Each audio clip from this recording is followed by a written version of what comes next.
Здравствуйте, мои дорогие! Приветствую всех на канале. И сразу скажу, что это видео для тех, кто интересуется сухим голоданием, хочет быть здоровым, без вот этого безудержного глотания медикаментов.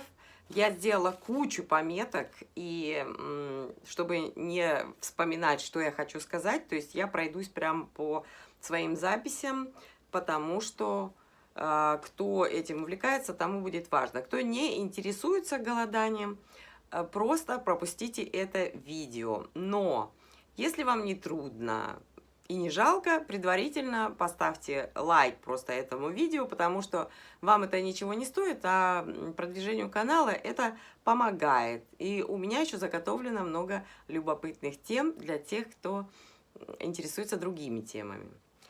Я, кстати, закрыла все данные по каналу умышленно, чтобы вы, это не всех подписчиков касается, а именно вот те подписчики, которые думают не своей головой, включили свою голову и стали ставить лайки туда, куда вам хочется, там, где вам нравится, где полезно, а не там, где стадным чувством просто наставлено лайков какими-то непонятными, неадекватными людьми, и вы типа туда же.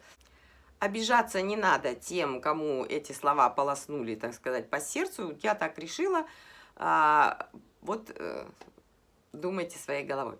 Так вот, о чем видео? Я делала эксперимент и рассказываю, значит, что и как.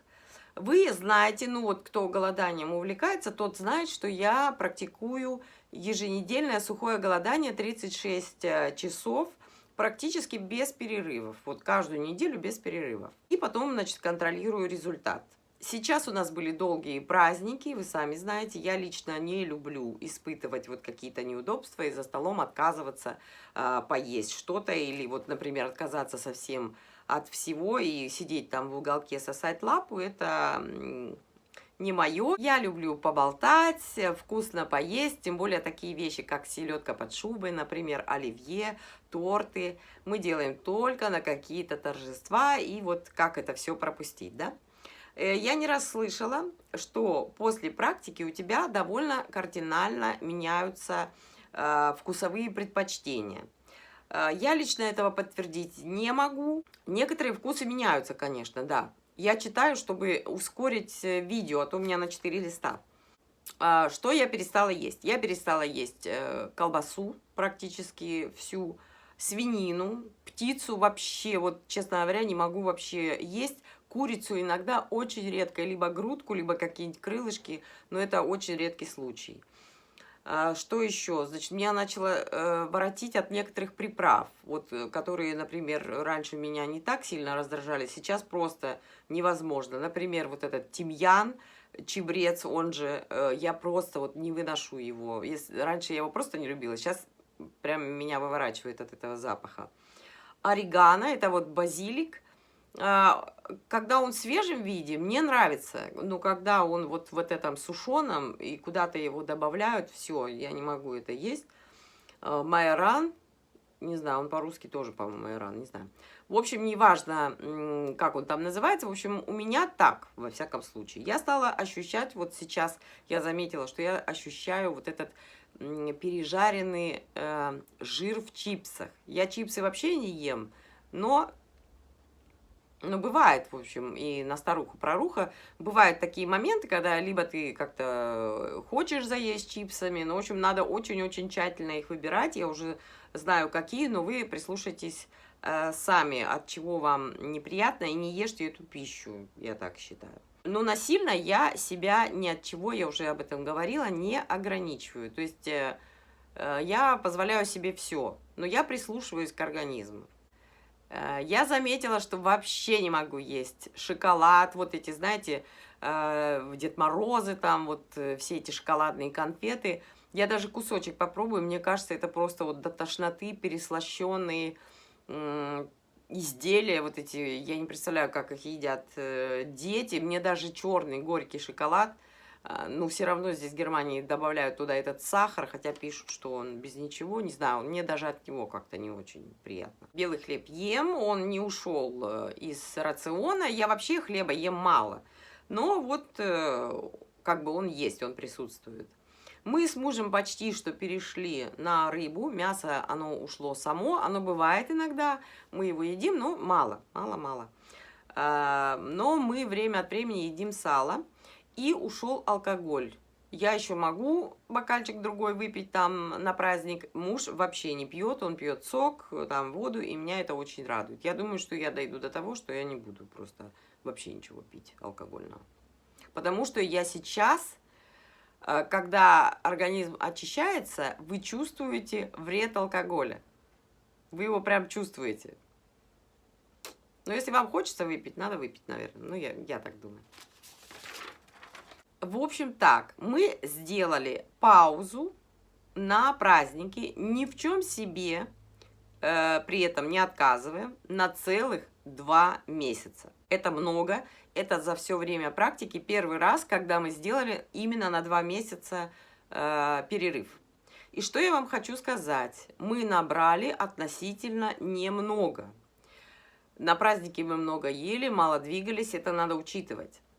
Я вам сейчас скажу, значит, что мы набрали. Я набрала 3 килограмма 200 грамм, то есть это вес на входе. Я перед входом после чистки в 6 часов вечера я взвешиваюсь.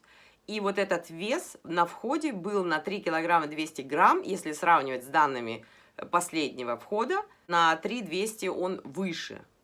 И за вот этот день, день, там не день, там день голодания и день выхода я потеряла 2 килограмма 800 грамм.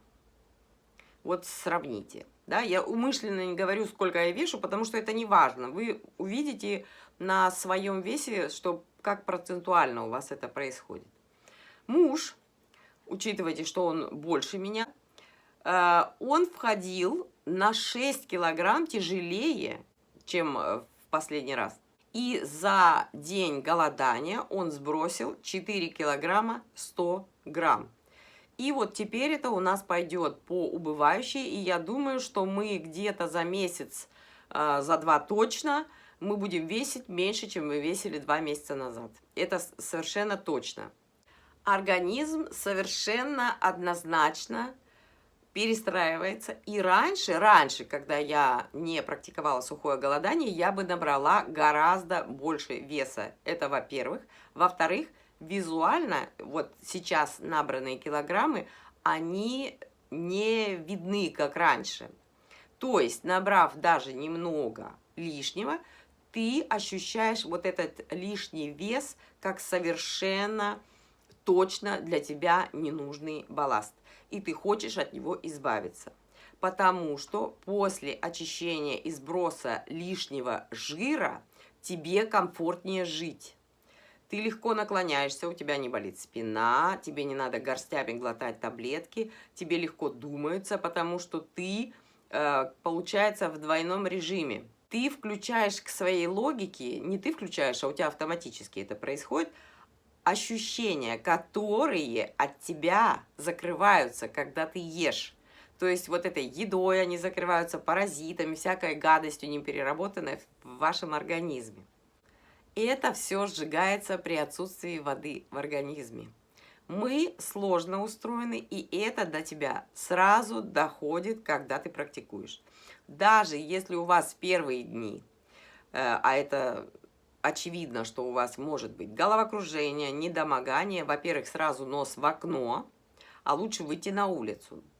Во-вторых, я, например, сразу почувствовала, что со мной происходит что-то для меня очень хорошее. Верите вы в это или нет, это сейчас не важно. Кому важно, он сам это может прочувствовать и понять. Сухое голодание ему подходит, ему полезно, лечит, повышает чувствительность или, наоборот, вредно.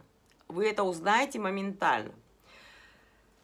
Расскажу вам так чуть-чуть, да. Я на той неделе попала в больницу. У меня, в общем, сама я туда поехала, потому что я подскользнулась на кухне с самурайским ножом в руках. В общем, я на ногах удержалась, но у меня стала болеть ступня сверху. Я делала рентген, мне надо было понять, что там с ногой.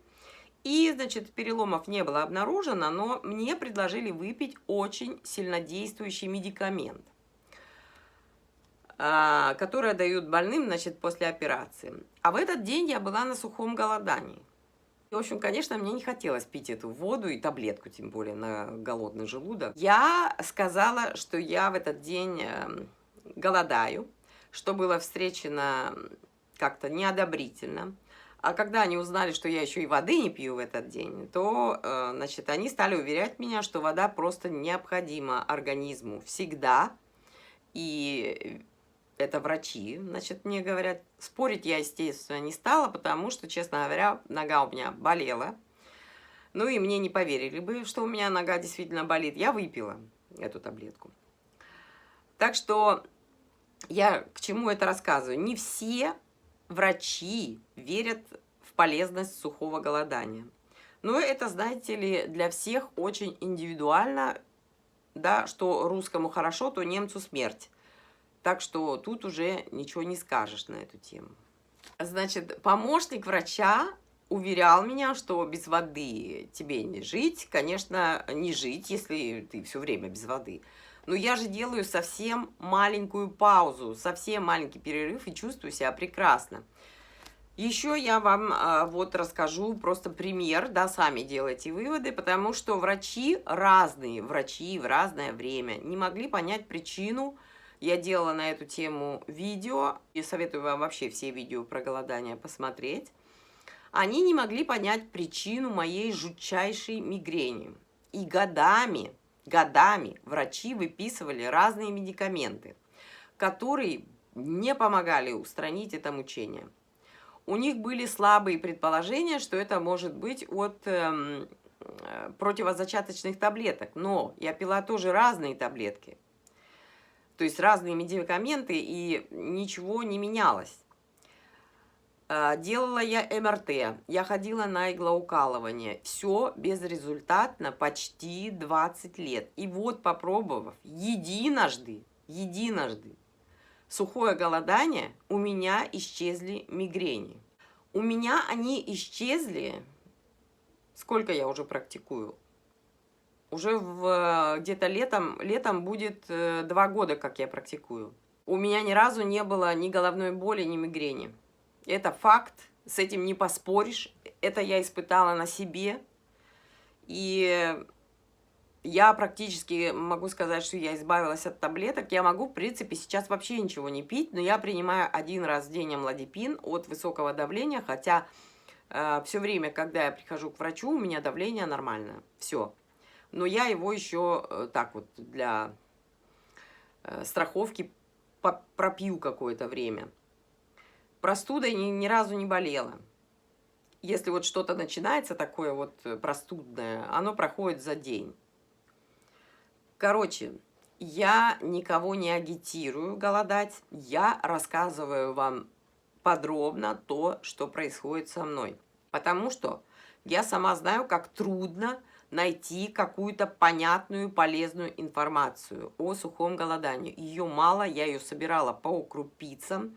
Я понимаю, что важно это знать вот тем, кто мучается от каких-то болей. Но я везде пишу и говорю, говорите все равно со своим врачом. Хоть многие говорят, что врач ничего не посоветует, вы понимаете, что есть такие болезни, при которых нельзя практиковать сухое голодание. Поэтому вы с врачом проконсультируйтесь, потом делайте как знаете. Но дело в том, что это уже ваша ответственность.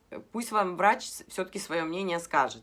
Я рискнула, и это оказалось вот моим вариантом. Некоторым людям подходит голодание на воде очень хорошо. Многие занимаются интервальным голоданием, и им это подходит. Но это вообще ни разу не мои варианты. Совершенно не мои.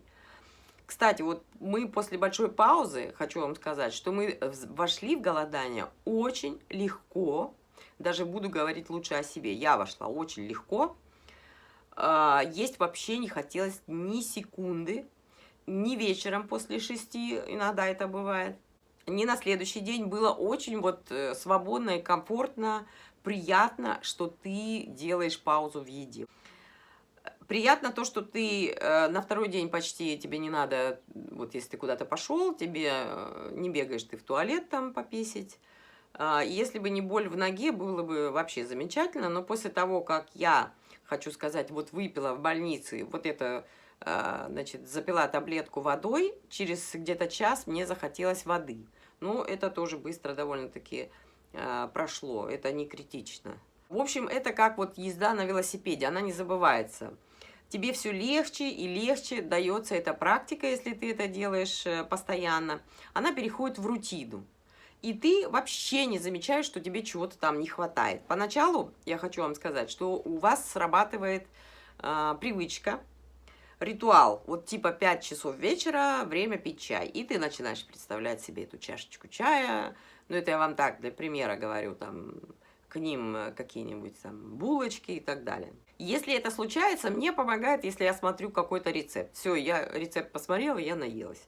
Ну, это было в начале. Сейчас этого уже нет давным-давно. Уже даже года я не практиковала, как мне уже этого было не нужно.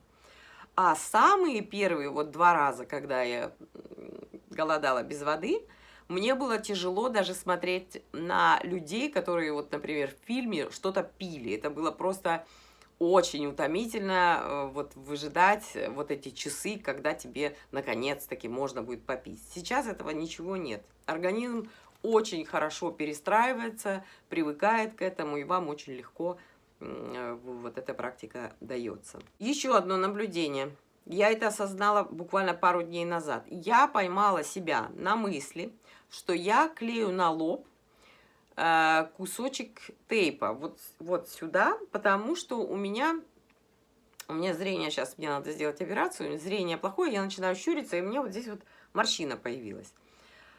Что раньше я никогда не делала, чтобы я там тейпы приклеивала и так далее. Я вообще никаких процедур, в принципе, с лицом не делаю. Редко-редко 1-2 раза в месяц маску какую-нибудь, просто мне нравится эта сама процедура, или сок алоэ. А тут вот тейпы. И мы с мужем заметили, что после одного раза, вот опять возобновленного голодания, кожа разглаживается, она подтягивается, она становится лучше. И это вот женщинам после 50 на заметку. Не надо клеить всякие там тейпы, надо просто почистить свой организм. Кожа не сохнет. Поначалу казалось, что ее нужно после сухого голодания непременно увлажнить прямо с утра, а сейчас я вижу, что этого не требуется. Это как с водой. Сразу все, кто не в курсе вообще, как это все работает, вот проходящие, можно сказать, мимо люди, непременно считают нужным поумничать, сказать тебе, что это обязательно вредно, и надо пить обязательно 2-4 литра воды в день, иначе у тебя там все подсыхает. И не забывайте, что после практики сильно есть не хочется. Я стала есть сейчас в 3 раза меньше, чем до голодания. Просто насыщаешься быстро и не думаешь вот как поначалу, например, по привычке ты думаешь, что бы тебе еще съесть, потому что ты знал, что ешь вот такую тарелку, теперь ты есть маленькую, и тебе вроде больше есть не хочется. Потому что в голове срабатывают какие-то лишние вот эти беспокойные установки, а все и так хорошо. Я, кстати, вот сейчас делаю не жесткое сухое голодание, а так как мне надо выходить, мне надо краситься, и причем зараза там везде, я делаю просто сухое голодание, то есть я чищу зубы, умываюсь, хожу в душ, все это делаю, но не пью воду. В общем, руки я мою, сами знаете почему сейчас нельзя не мыть. Еще хочу добавить, вот я приписала одну важную вещь. Меня спрашивают многократно про очищение разных типов ДОЖ. Я оставляю ссылки под видео, потом эти статьи, на которые я оставляю ссылки, куда-то пропадают. Сама я вам не могу дать вот точную проверенную информацию по этому вопросу, потому что информация, которую я находила, она от источника к источнику разная, то есть она разнится. Мое предположение, я вам скажу его, но это предположение. Я так думаю сейчас уже по прошествии времени. Я думаю, что лучше всего всем дошам, не заморачиваясь, очищать весь кишечник. И весь кишечник лучше всего очищает Шанг Пракшалана. Простая методика, срабатывает всегда и очень хорошо. Иногда можно использовать слабительное, иногда клизму, но постепенно, если вы на легкой пище, у вас отпадает вот необходимость этого специального очищения. Поначалу, да, обязательно надо это делать. Сейчас, допустим, если вы практикуете, можно за день до входа попить побольше жидкости, все это, так сказать, очистится, и вы спокойно входите, выходите и так далее. Но на первых порах обязательно чистится. И мне кажется, Шанг Пракшалана работает прекрасно и всегда. У кого есть конкретно что сказать по этому вопросу, то, пожалуйста, пишите в комментариях. Ссылки сейчас нежелательно оставлять в комментариях, но напишите информацию в коротком виде, в кратком, либо напишите, где ее посмотреть, потому что другим людям это интересно. Надеюсь, я все доступно вам рассказываю. Если у вас есть у кого-то еще вопросы, на которые я смогу ответить, я, конечно же, отвечу. Пишите все в комментариях. И вот еще, значит, просьба такая к вам. На канале, я посмотрела, 78% людей смотрят не подписанными. Вот вас конкретно я попрошу подписаться на канал и нажать на колокольчик. И не стесняться открыто, наконец-то, задавать вопросы, а не писать их, чтобы никто не видел, в директ. Потому что мы все вместе их тут пообсуждаем. Это может быть кому-то полезно. Я даже уверена в том, что это будет полезно кому-то. Вот конкретно, допустим, ваш какой-то случай. Еще хотелось бы узнать от вас, что вас останавливает от того, чтобы не подписываться на канал, а смотреть не подписанным. Мне очень важно ваше мнение. Извините за прямоту, если что. Некоторые люди не выносят моих как бы прямых высказываний. Но я не люблю недосказанности. Всех вас обнимаю и целую. С вами была Наташа. До новых встреч. Пока.